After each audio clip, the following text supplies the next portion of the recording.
Next, I am pleased to introduce a new session that we're running over the next couple days at the CSP Summit. It's called Charting Change, Stories of Purpose and Impact. So what we thought we'd do is bring some of our companies to the stage to talk about some ways that they've been able to solve challenges through the innovation in their work, through their initiatives. And just talk about the triumphs, but also the challenges in instituting some of these innovations and the problem solving through their social responsibility and their sustainability programs. So the first of these sessions, we are going to hear from Moradkhan at Wynn Resorts. She is the Vice President of Community Relations, and in this role, she focuses on the company's long-term community engagement, strategy, and objectives. So with that, Monica, please join me here.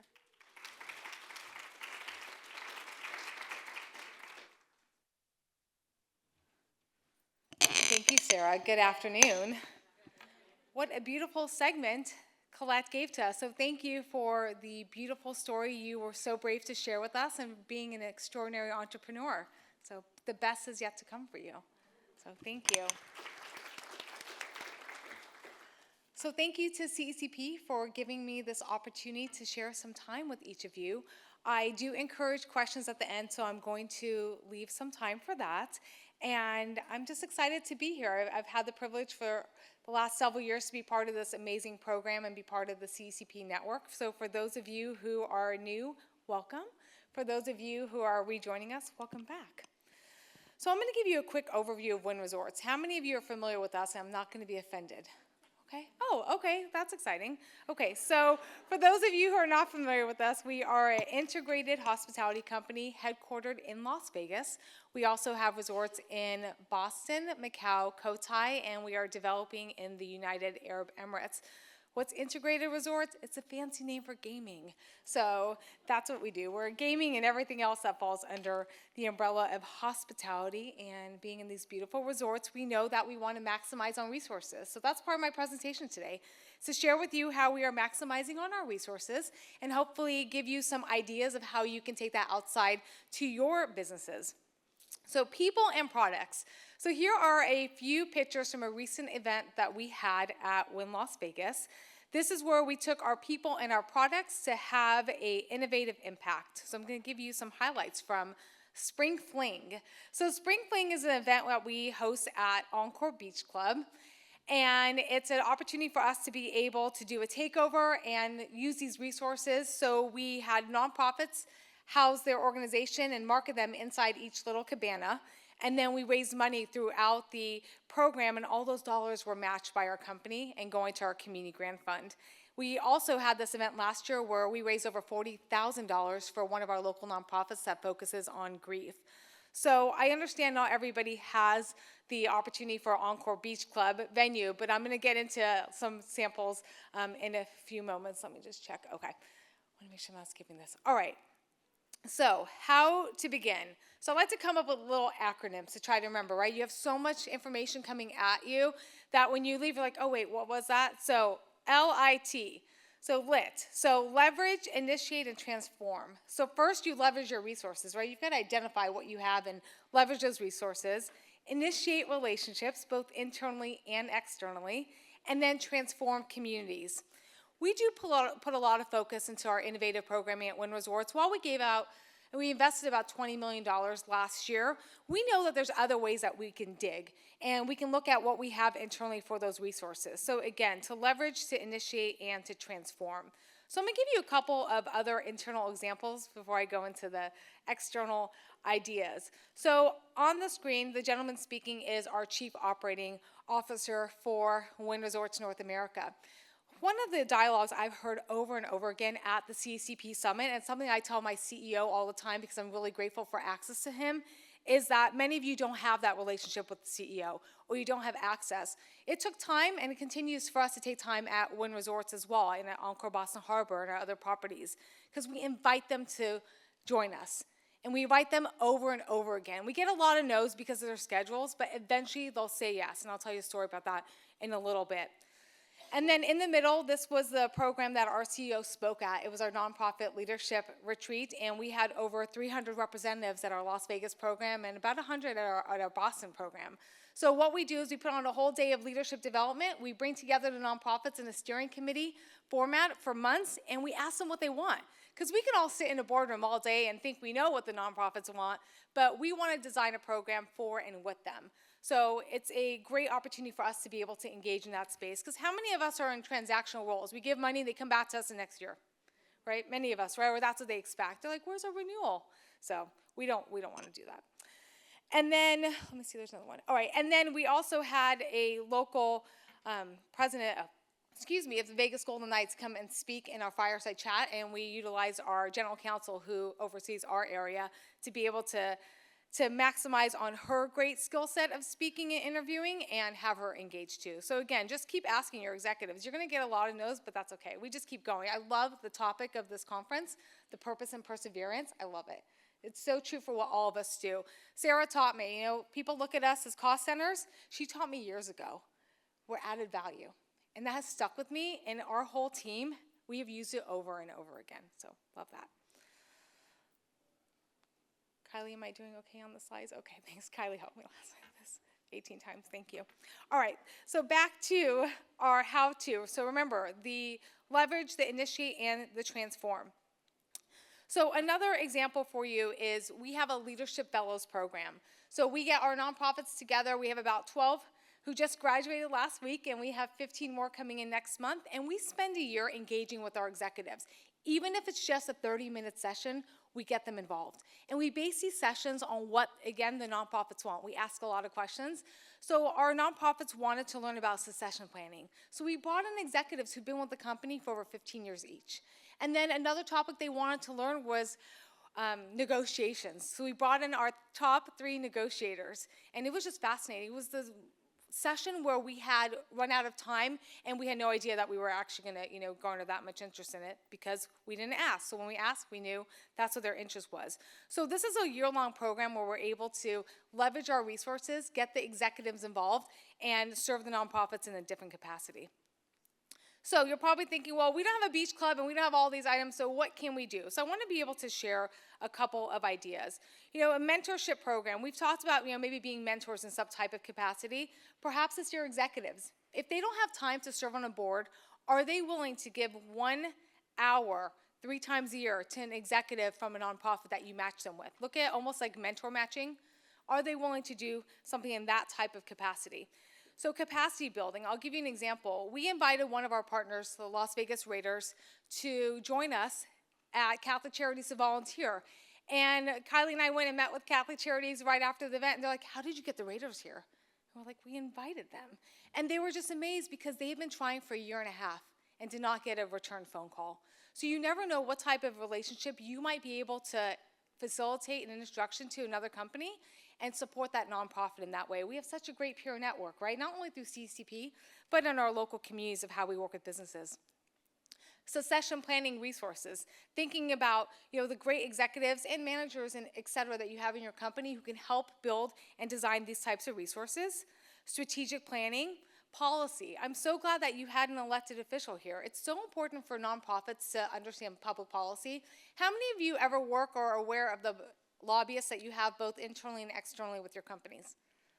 Right, a lot of it, right? There's a lot of crossover with government affairs. So we're going to be having a policy summit for our nonprofit partners later this year so we can educate them on municipalities and the legislative process for our state legislator because they only meet every other year for 120 days, and also help them to understand our federal politics. Has anyone ever seen the old Schoolhouse Rock video? It's like, I'm just a bill on Capitol Hill, right? So we want to teach them all these great things. And then webinars. So many of us have been able to leverage those resources. It's a norm now, right, to offer programs through the power of technology. Maybe if you are in a market where you are regional and you can bring together your nonprofits in person, great. If you can, maybe do something virtually. And then for those of you who have opportunities locally, maybe you bring them together once a year just to engage and help them also build relationships. And then I want to point out 2 CCP partners. I'm not sure, is Vanguard or Allstate here? Okay, yay, which one? Allstate, yay. And then is Vanguard here? Usually Vanguard's, yay, welcome. Okay, So I'm really excited about this because although I love sharing what we do, I love that there are so many other companies who are part of this network, and these two stood out to me in my research. So Vanguard has developed a free experiential classroom program that is called My Classroom Economy, and it teaches students about financial responsibility. And what's really amazing is that while it's been around for a little bit over 10 years, they have over 1 million users. So everybody has to start somewhere, right? And I love that it's grown over time. So wanted to give them a shout out. And then Allstate has a really cool nonprofit leadership program that is housed at Northwestern. And they offer not only on-demand resources for nonprofits, but they also have a leadership development program that they put top leaders in. And I think it's just so great, right? Looking at how do we maximize on those assets, dig deep at people and purpose and everything else so we can keep doing good. It's beyond the investing of dollars, right? Nonprofits might not always see it that way, but over time they will, and that's something that we're really, really proud of at Wynn Resorts. And I just want to also thank my amazing team members that I'm blessed to work with every single day. So Kylie, Beth, and Lisa, who's on day 3 of the job and gets to be at the best learning laboratory. And thank you again for this opportunity. So I have one last thing to add, but I'm going to wait on that until I see if there's any questions. So, are there any questions for me? Yes. Company and name, please. Okay. Thank you.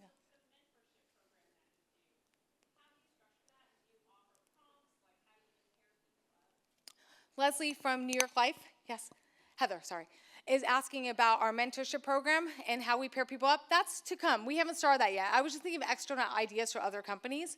So how I would handle that personally is having like a matching program, right? So looking at the executives that you think would be willing to be a mentor, looking at your nonprofit partners and seeing who you can match up. Personalities play a big part in that. So if I knew that there's a nonprofit that has a really strong leader who is willing to take feedback, and I have an executive who's willing to give that 1 hour every quarter or 3 times a year, and I think their personalities would mesh together, then I would match them up. I look at it as like a matchmaking type of program. That's how I would do it, but happy to discuss that more later. We haven't done that yet. It's just something we've talked about. Kylie. Oh, yes. Okay, thank you, Kylie. This is the best team. So our nonprofit leadership fellows is a really great structure because we put them in the process of this program for a whole year, but we start with a kickoff retreat. We spend about a day and a half understanding what their needs are. We bring in facilitators who are alumni of the program, and then we match up their interests with the executives that we have at the company. So for negotiations, for instance, we brought in our vice president or our executive vice president of hotel sales and marketing, and she's an expert in this space of negotiations, and from that, we were able to pair her up with the Girl Scouts, and now she's working with the Girl Scouts on going beyond the cookie, because that's all they market, right? They're cookies. But now she's working with them on how to recruit, how to elevate their sales campaign, how to get not only more girls to join their program, but how to get more troop leaders. Was that right, the cover? Okay, sure, thanks. Thanks, Kylie. Okay, other questions? Yes. Hello.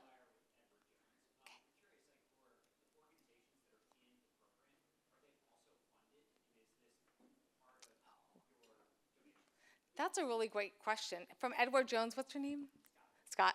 Thank you, Scott. So Scott asked about our nonprofits that are in our leadership program, are they funded?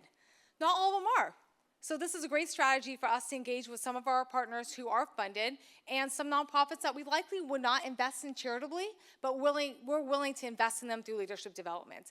And for the past 2 years and this third class coming in, we have done an internal nomination process, and it's only for the CEO or the top position in the organization. Next year, we're opening up to our nonprofit partners so they can actually apply, and if they're middle management, if they're rising stars, whatever position level they are at, they're able to apply. But good question. Thank you. Thanks, Scott. Yes? Hi, Leslie from Nova Nordis. Do you run this all yourself, or do you have an external shop that you're using? Thank you, Leslie. Do Novartis? Nova Nordis. Nova Nordis. Thank you, Leslie. So, no, it's our small but mighty team. So there are 4 of us with corporate and then 2 at Encore Boston Harbor. So 6 of us total. I love that data on the average mean of a team. I love that. Taking that straight to the C-suite. My boss is in the C-suite, so yeah. No, we do it all internally, but we really engage with the nonprofits. Again, we can sit in a room all day and think we know what we're talking about with the nonprofits, but we want to make sure we immerse ourselves with them and have them give us feedback, and then we design. So we always look at the approach of we're going to custom tailor everything for them. So, yes. Okay. Oh, well, okay, wrapping up. Yes, so guess what? We're maximizing on our resources today. So if you are the lucky 2 people who have a pretty card underneath your chair with my business card, then you won something. So everyone look under your chair. And if no one's sitting in that seat, then oh boy. Who has them? Who has them? Sheer chaos.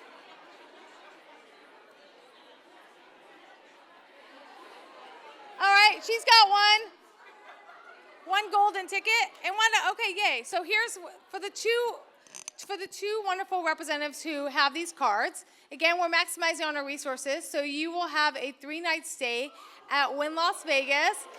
Yay! Yay!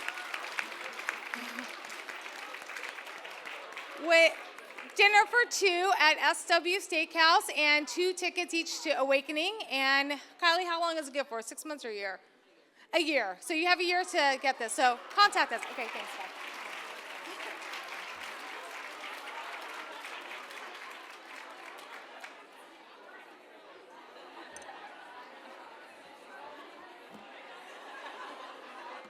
Well, congratulations to the winners.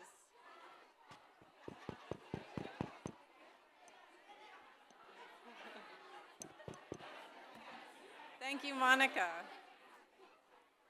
Thank you, and congratulations to the winners.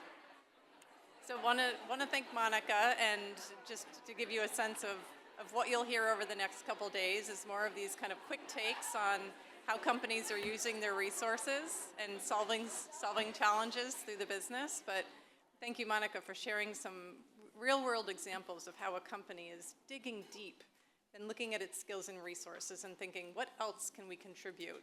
What else can we do to work with our nonprofit partners and in our community to solve challenges? So speaking of societal challenges, I'm pleased to introduce the next session, Should Organizations Link Responsible AI and Corporate Responsibility?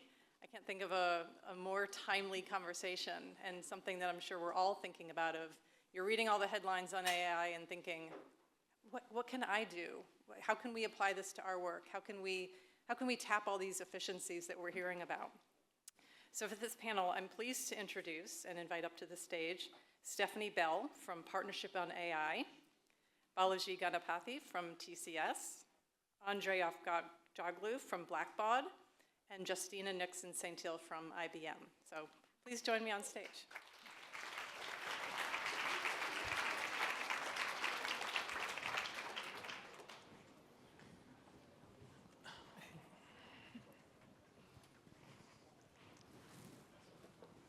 Good afternoon, everybody. I'm a little sad that we were standing in the back corner and so didn't have any chairs to chat, but it looks like we would not have been the lucky winners as it was. Congrats to the folks who were. My name is Stephanie Bell. I am the Chief Programs and Insights Officer at the Partnership on AI, which is a multi-stakeholder nonprofit organization focused on bringing together industry, civil society, and academia to better understand the impacts of artificial intelligence on society and ensure that those impacts are positive.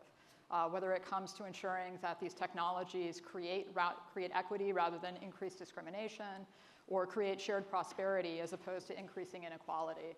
We work across a large portfolio of programs and are very excited to be doing that work in partnership, actually with many of the companies who have representatives in this room. I'm joined here on stage to talk about the intersection of responsible AI and corporate social responsibility by 3 fantastic experts in the space, who I'm going to invite to introduce themselves, say a little bit about their organization and their work here, and talk a little bit about how each of your organizations defines responsible AI. And so with that, I'll actually start at the far left and go to Justina first. Hi, everyone. Justina Nixon-Saint-Hill. I'm the Chief Impact Officer at IBM. So I lead our corporate global social responsibility function. All of our social impact programs focus on sustainability and education, our volunteerism as well. But I also lead our ESG strategy programs and disclosure. So I'm also on the AI ethics board, so I have a side into how we look at responsible AI, and we're also integrating a lot of our AI technology and our platforms into the work that we do around social impact. So how we look at responsible AI is really based on 3 guiding principles. And IBM had created the AI ethics board actually a few years ago. We meet monthly. We also have working groups that are part of it that meet on a regular basis as well. And all of the work that we do around AI across the company comes to the board. We make decisions based on how clients want to use our technology. We look at policy, and everything, again, is focused on these 3 guiding principles, which is the purpose of AI is to augment human intelligence, not replace human intelligence. The second guiding principle is that the creator owns the data and the insights. So even when we work with clients, when we work with partners, we make sure it's very clear that they own their data, they own the insights, we are just an enabler, we are supporting them.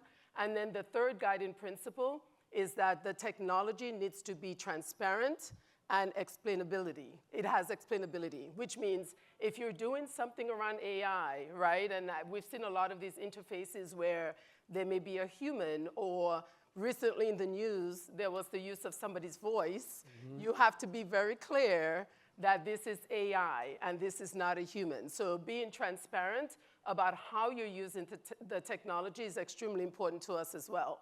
So we really focus on those 3 guiding principles.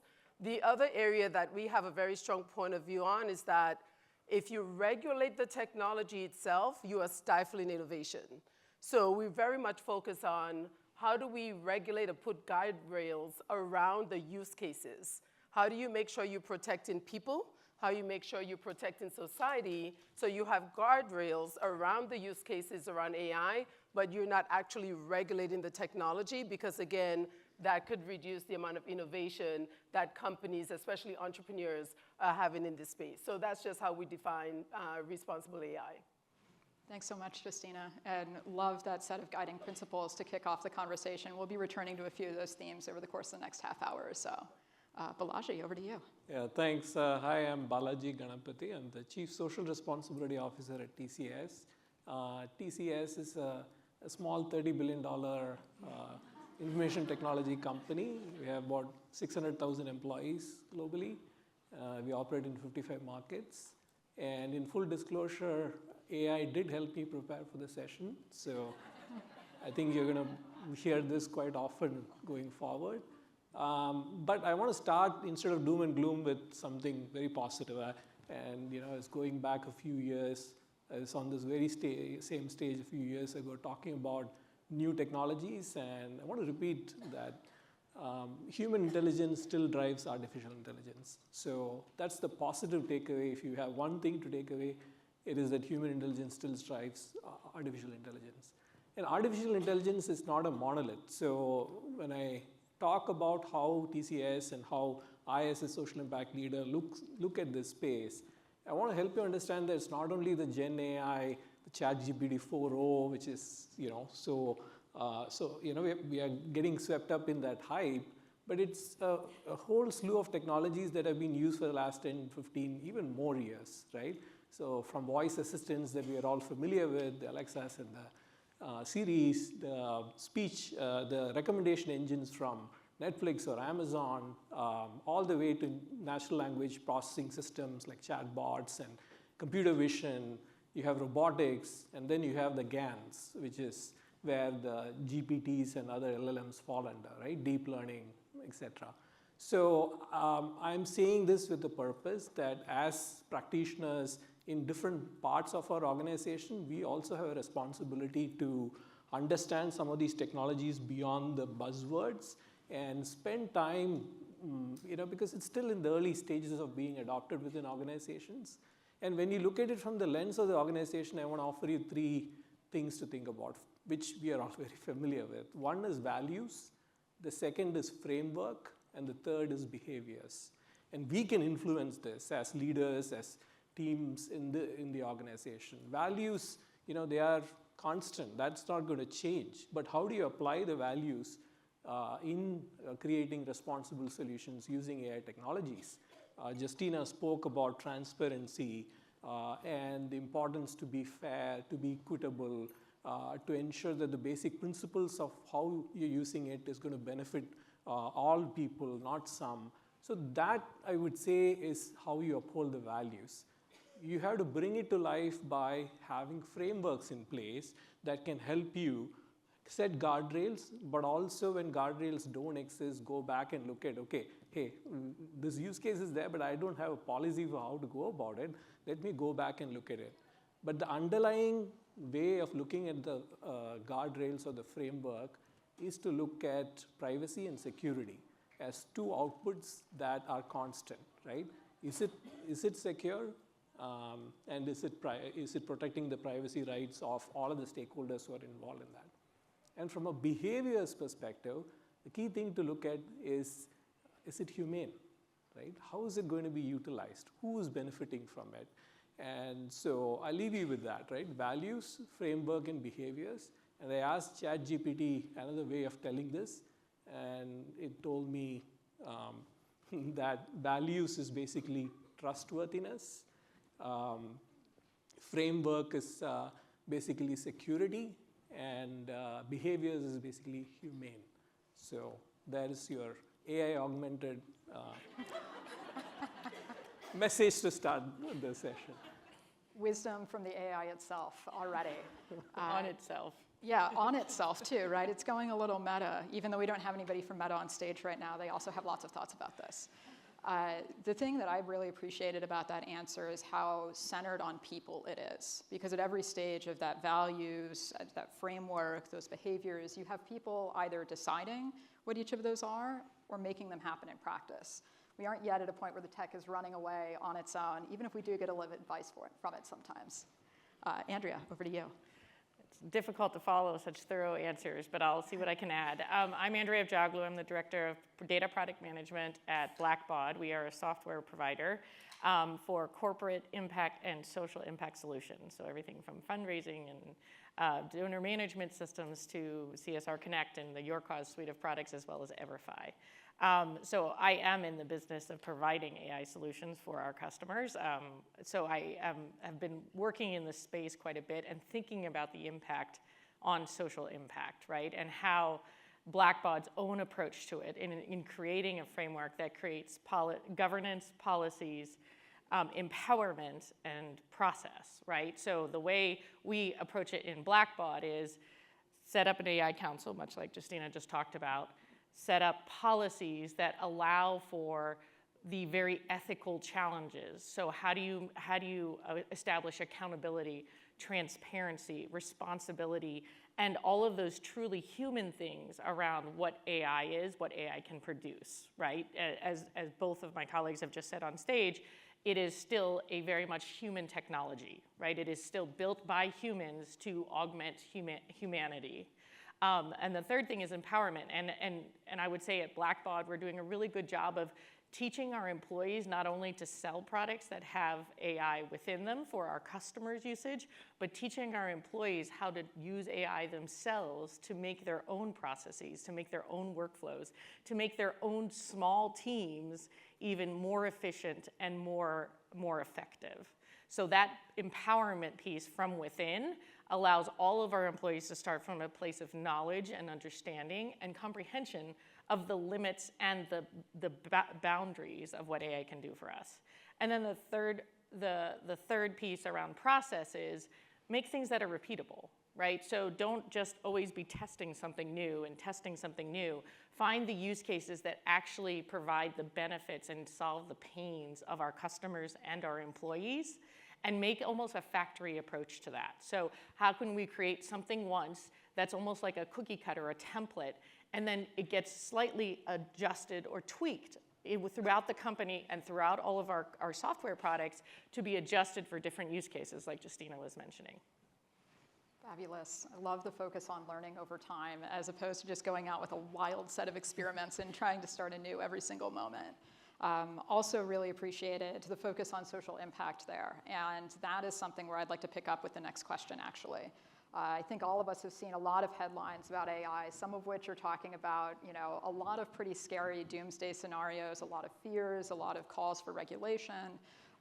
We'll get there, but I'd actually like to start with some of the positive side.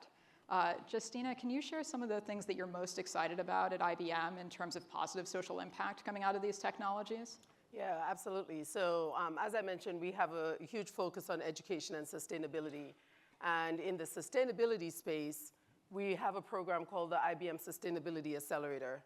And IBM, of course, has focused on AI for many, many years. So when we launched the accelerator, it was around using our weather data, our AI capabilities to actually help the most vulnerable communities that are being challenged by weather changes, environmental threats, climate change. So we leverage our AI, we leverage our weather data, we partner with nonprofit organizations, we help them iterate on their solutions, and then we help them launch those solutions in those vulnerable communities. Now, with generative AI, we've taken this a step further. So we have different cohorts that are focused on sustainable agriculture, resilient cities, water management, and clean energy. So now we're using generative AI to really help our nonprofits understand how do you leverage their data in a large language model, and then how do you use the insights and the output from those models to really create new insights, new models, new products that they could leverage and launch in the community. So right now we're working with Texas A&M AgriLife on how we use large language models to actually help farmers understand when to water, when to plant, how to increase yield in their communities. We started that program in Texas. Now we're expanding it to other very arid areas across the United States. We're also working with UNDP and other partners in Kenya on how we use geospatial data, AI as well, to deliver clean energy solutions to very rural areas in Africa. So we are continuing to leverage our own AI expertise, and generative AI really just takes it a step further, right, because of LLMs. But again, this has been something that's been a focus of ours. In the education space, the same thing. We have a global program called IBM Skills Build, and we have a platform that anyone can access. It's open to anyone, but we partner very specifically with nonprofit organizations that can bring the content and the training to specific groups that we want to make sure they have skills who have been left out of the workplace historically. So with that, we're using generative AI to provide the right learning pathways for our users, right? Making sure that they have a personalized learning path based on their interests, the types of badges that they want. How do we create those learning pathways using AI? And that's another way that we're using Gen AI. So again, it goes back to who are the communities we want to impact, what are their needs, what are the needs of our nonprofits as well, because this requires upskilling them and making sure that they can leverage the chatbots and making sure that they can also understand the output from the data, right? So there's judgment there are digital skills that are needed, but we work very closely with the nonprofits to upskill them. But I also think this is creating a really great personalized learning pathway for our users, and then also helping our nonprofits understand better how to use the data because they're closest to the communities and they understand what the communities need, but we can provide our expertise and our platforms to help them have a greater impact in those communities.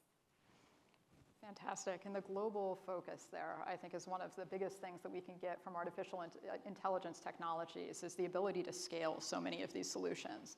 And also, in some instances, leapfrog existing infrastructure and digital capabilities that exist around the world. Love that highlighting of possibility. Want to check in with Balaji and Andrea if there's any examples you'd like to share on the social impact front from your organizations before we pick up on the thread of workforce that was just raised. Yeah, I think quite a lot of similarities given, of course, IBM has been a leader from the Watson days and beyond in this space, so this is a tough act to follow.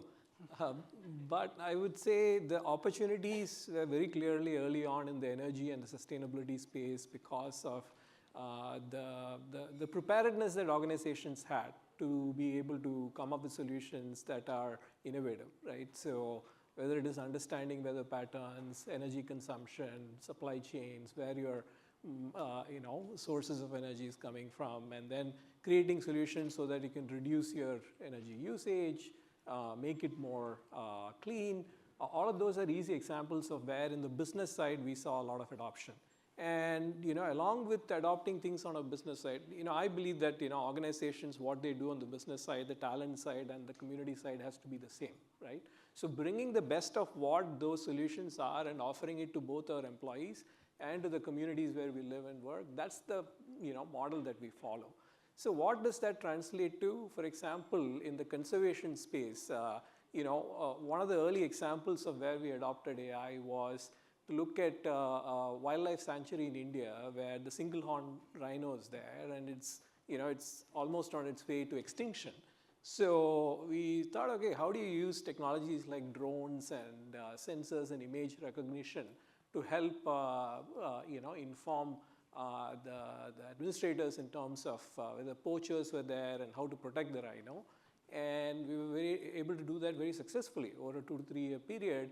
The incidents went down, and you were able to conserve and grow the population. So it is a very tangible example of how you can do it from that perspective. But where I see the greatest potential was in the genomic space, where we were doing work with drug manufacturers and pharmaceutical companies around the world. These are our customers, and they are doing a lot of cutting-edge work in this space. But how do you take that into a non-competitive space and work on solutions or use cases around that? And for the last about 5 to 6 years, we are working on transactional cancer research on 2 populations that are under-researched in the world, both Asian, right? Childhood leukemia. The genetic makeup of cancer and cancer drugs are predominantly focused on Caucasians. And so how do you use the power of data and genomic to come up with transactional research for childhood leukemia and then for gallbladder? And the beauty is that when you put all these data sets that are available through research together, what that team came up with, which is completely social impact focused, this is not something that we are selling to customers, is multi-drug usage to bring down the time it takes for remission. I mean, when you look at families that are under-resourced, do not have drugs in the market available, and they are able to use a multi-drug routine to bring down the time it takes to remission, I mean, you're using the best of what you're doing on your business front to create impact in this space. The last thing I would say is Gen AI, I don't think we are quite there yet as compared to what IBM and Justina is doing. What I'm doing in my own team is, from across our team, we chose a few people to get exposure to systems, protected systems like Azure AI and Vertex AI, and ask them to come up with what are the kind of problems that you are seeing with your community organizations. Bring that up and come up with ideas and present ideas in terms of where this could go. And 2 or 3 very quick ones. One that came up interestingly was language translation. Yeah, there are great language translation systems in the world, but they are not contextual culturally or in terms of marginalization. That's not coded into any systems. So our team came up with a brilliant idea in terms of how that can be a use case that's usable for the students that we serve, the teachers that we serve. Another quick one was around personalization of lessons for students who are at different learning levels, okay? Especially when you go to schools where 3rd, 4th, 5th grade, all of them are sitting on the floor together, trying to get to basic foundational literacy and numeracy. The teacher is, pretty much at capacity. So how can you offer lesson plans that are customized to different learning levels and age groups in the context of a rural community where it is under-resourced? So these are use cases we are working on right now. So if anybody has insights and learnings on this, come find me. I'd love to use your learnings to advance that. Fantastic. Andrea, what would you I like to have 2 examples where we've been helping our customers with AI, and I have 1 example from an internal use case for AI. So the 2 examples for at a very micro, boots on the ground type of helping nonprofits and helping the social impact cause. One is it's a donor acknowledgement letter writer. So our participating nonprofits can use our software to basically automatically generate personalized letters of acknowledgement and thank you to their donors. Now, you wouldn't think that that was a big deal, but in nonprofits with small staffs and like limited time and resources, this is a great accelerator for them.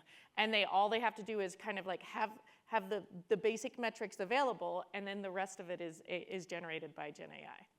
And they can set tone, they can set language, all of these things Gen AI does so well, and so like intuitively, that is a great accelerator for the nonprofit space. The other one is at an individual fundraiser's place, there's a Just Giving product in the UK, which is one of the most popular kind of like crowd fundraising type of softwares they have out there. They use it for a lot of individuals that are raising money for marathons and things like that, and pledges and things like that. And so they found that one of the greatest barriers to individuals using that platform to raise money for nonprofits and for local causes was they were afraid to or didn't know how to tell their story.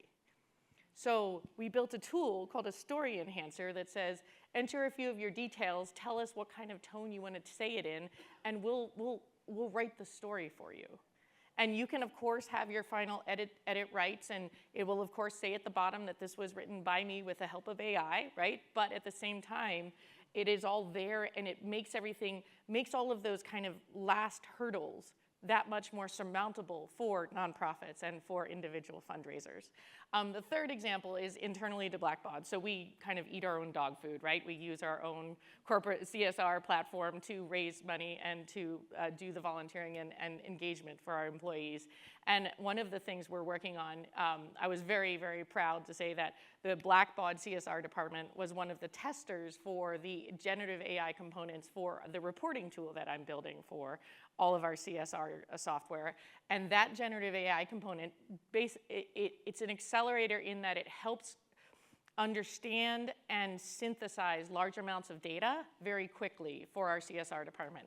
Like many of you out there, our CSR department is a small, very small but mighty team.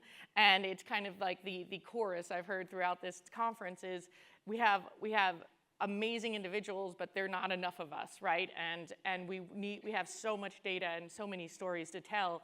How can we get that help to tell those stories better, faster, with more details and more data behind it? And so this is what these new tools that our own internal CSR department, our own impact storytelling has been benefiting from.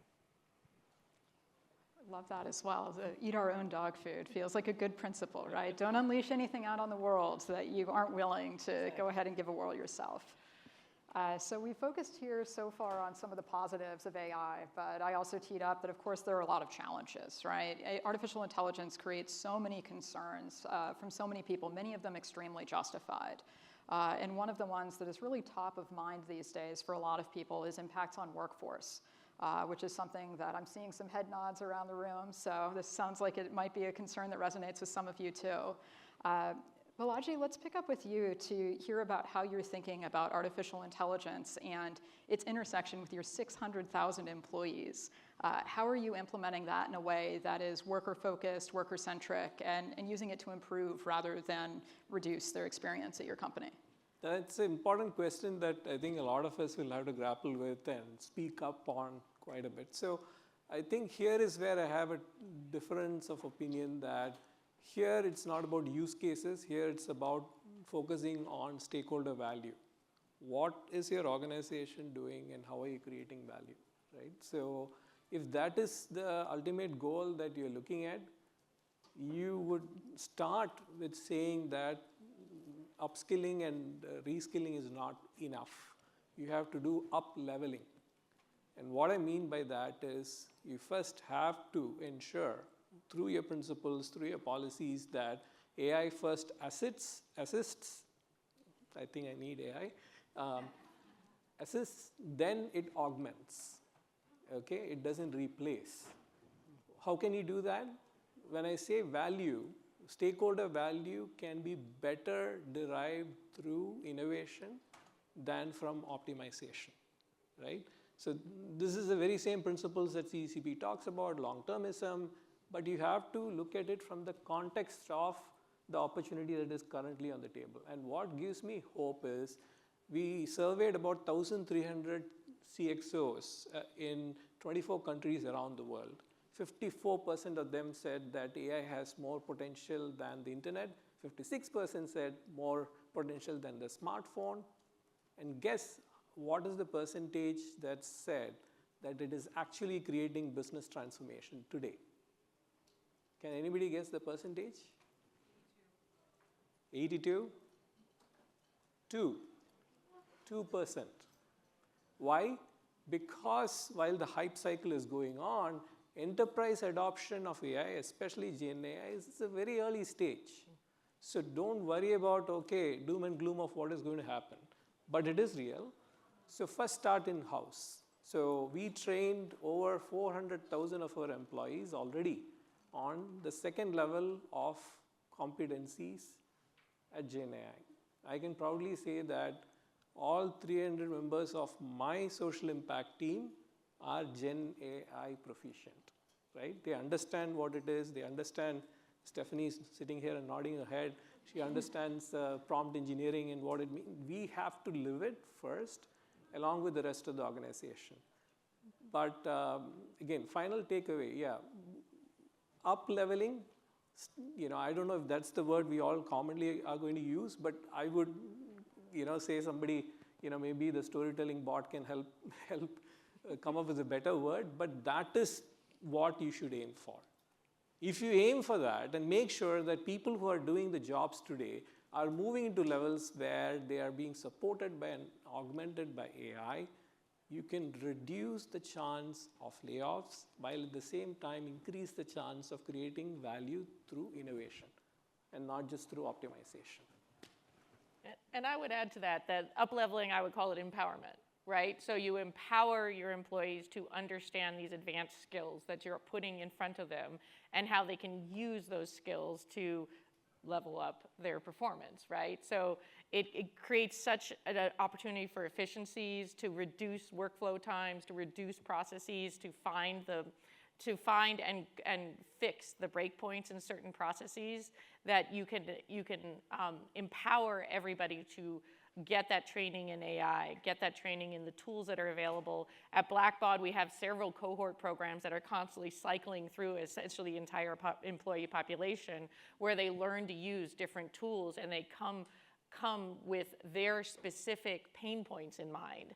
And they use Gen AI and Microsoft Copilot and other types of Gen AI tools that may or may not be part of different software suites, and see how those tools can help make their work better and make them more efficient. So, and if they are masters of those tools, of those efficiency tools, then they also protect themselves against the workforce reductions that Balaji was talking about. Yeah, quickly I want to jump in and say why I didn't use empower is that it means, in business terms, it's very vague, right?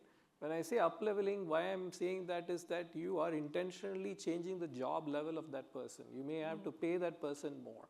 You may have to assign a different set of responsibilities. It's, it's probably HR language too, right?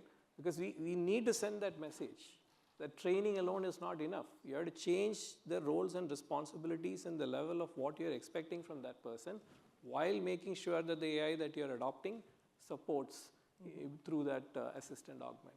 Sorry, yeah. No, I definitely agree. But I do think that there's a moment in time where there will be some elimination of jobs. And I go back to when we first had access to the internet. My CEO actually goes back to the steam engine, so I'm not going to go back that. When he uses examples, he talks about the steam engine. I'll talk about the internet.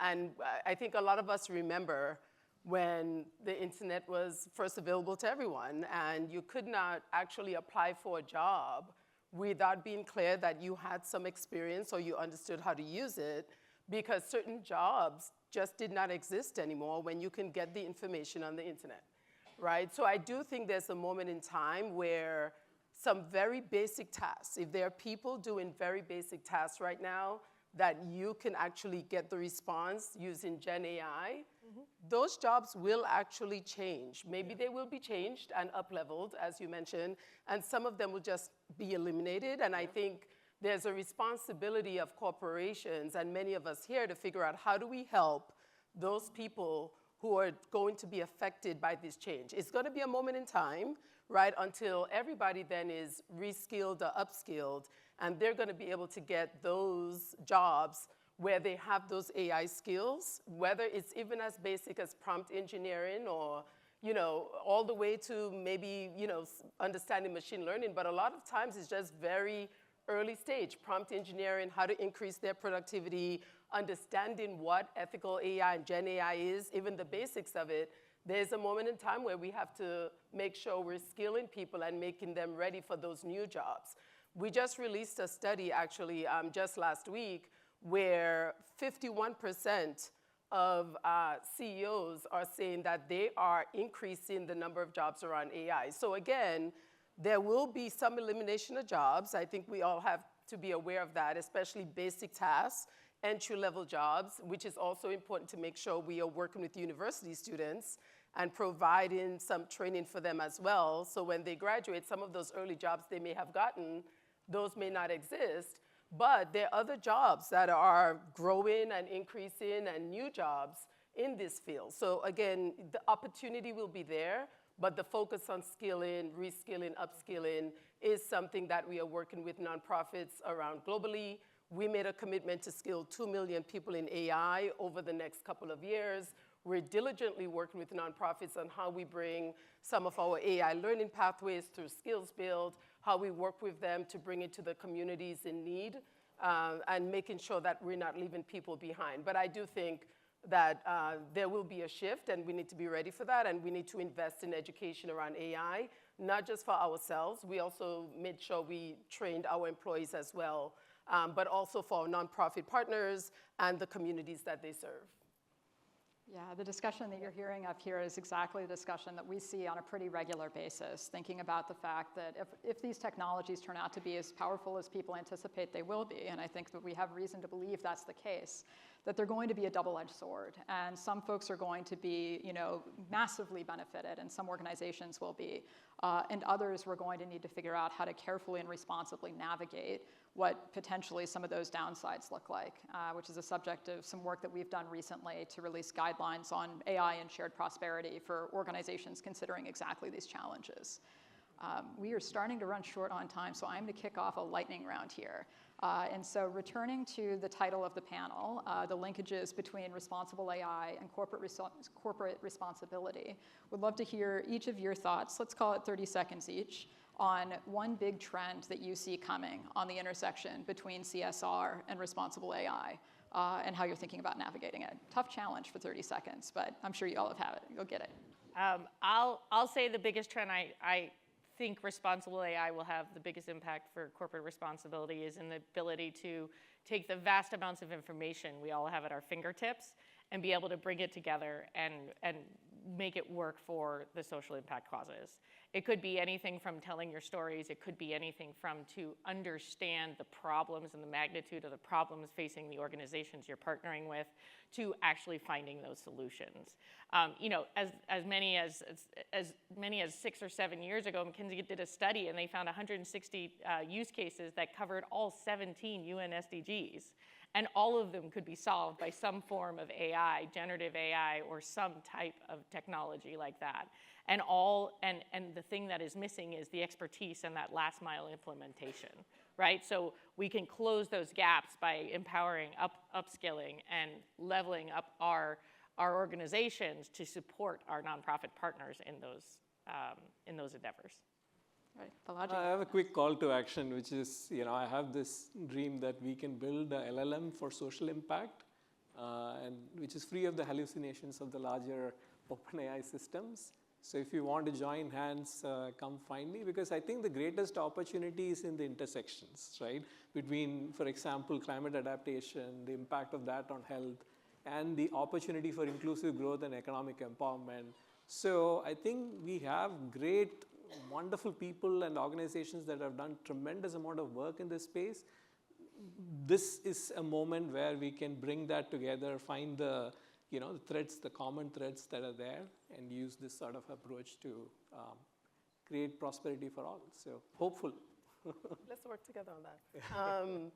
So I think going back to education, I mean, many of us have been in this space for a long time, and I think even if you saw some of those data points from earlier where people are focusing their priorities and their funding in K-12, in economic development, and also in university space. And if you think about the stats, right, World Economic Forum had shared a statistic that 60% of our communities, our population already needed reskilling, right, to be successful in the workforce. And now you have on top of that the acceleration of AI. So my biggest priority is how do we make sure we're not leaving those populations behind, already closing the gap, which hopefully will not get exacerbated because of AI, but how do we make sure we're not leaving those communities behind, making sure we're reskilling and upskilling them, and making sure they have an opportunity at a real job, right, that increases economic and social mobility in the future. So that's a priority for us. Thanks so much. And I think we all got very close to hitting those 30 seconds, so thanks for that. Please join me in thanking our fantastic panelists.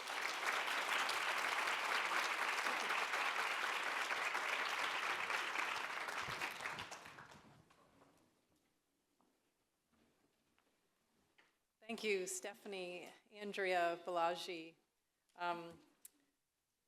And I think what we're going to do now is transition to the afternoon breakout sessions. So we have DEI perspectives in Plymouth. And then as you learned this morning, the Shaping the Conversations, Your Voice Matters, we're going to talk about change management and corporate grant making. And then the third, and that'll be in Pearl. And then our third session is the SNESG, Benefits and Value of Measuring Your Total Social Investment. That'll be in Palace. So we're going to have a break until about 2:20, a 15-minute break. So use that time to continue networking, and then we'll see you a few minutes. And we'll see you in the breakouts. Thank you.